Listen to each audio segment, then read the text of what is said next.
Hello Swati ma'am. Hello. तो ma'am मेरा question आपसे ये है हुँ। कि जब वर्डिक्ट आया था, मतलब आपने दिया ही, एंड उसके बाद कुछ समय के बाद क्या ऐसा हुआ कि आपके डैम श्योर आपके कुछ नॉन हिंदू फ्रेंड्स भी होंगे, मुस्लिम, दरअसल मैं कहना चाहती हूँ साफ शब्दों में, उनका रिएक्शन क्या था इस चीज़ को लेकर कि आपने इस तरह का वर्डिक्ट दिया है? देखो, कुछ लोगों का मिक्स्ड रिएक्शन था, कुछ लोगों को बहुत अच्छा लगा। जो जो इंटेलेक्चुअली पढ़े लिखे हैं, जो समझते हैं, इक्वालिटी समझते हैं, डिग्निटी समझते हैं, इक्विटी समझते हैं, ऐसे जो लोग थे उनको बहुत अच्छा लगा कि ये बहुत सही हुआ।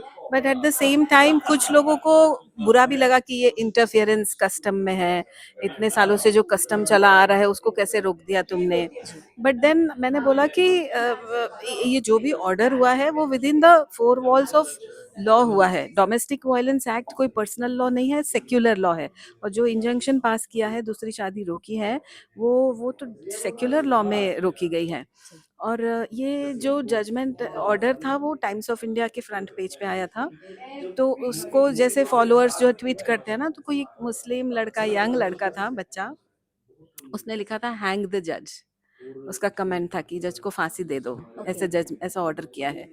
तो ऐसे बुरा भी लगा है बहुत लोगों को, जिन्होंने समझा नहीं, उसके ये इशू के डेप्थ में नहीं गए, वो लोगों को बुरा लगा। सुपरफिशियल जो थे, जिन्होंने उसका अंदर तक जाना कि ये क्या है और क्यों हुआ है, उन्होंने तो सबने अप्रिशिएट किया। तो मैम इस तरह के मुद्दे जब बहुत अहम होते हैं देश भर के लिए, जब इस तरह की चीज़ें बाहर आती हैं और वर्डिक्ट इस तरह के आते हैं जो कि 50% ऐसी जनता होती है जो कि इसके विरोध में होती है, तब आपको थोड़ा थ्रेटनिंग फील होता है कि घर से बाहर निकलने में या नहीं, समथिंग नहीं, लाइक? मुझे नहीं कभी थ्रेटनिंग लगा, क्योंकि आज भी जुडिशरी को जो रिस्पेक्ट है हमारे कंट्री में, जी।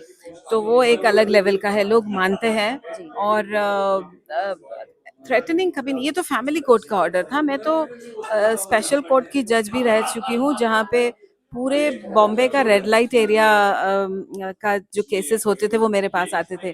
तो मैंने बहुत सारे ऑर्डर्स ऐसे किए हैं, जो मैं वो रेड लाइट एरिया में जाके वो लोकेशन देख के, अगर जो वो ब्रॉथल है तो ब्रॉथल का क्लोजर का ऑर्डर भी किया है।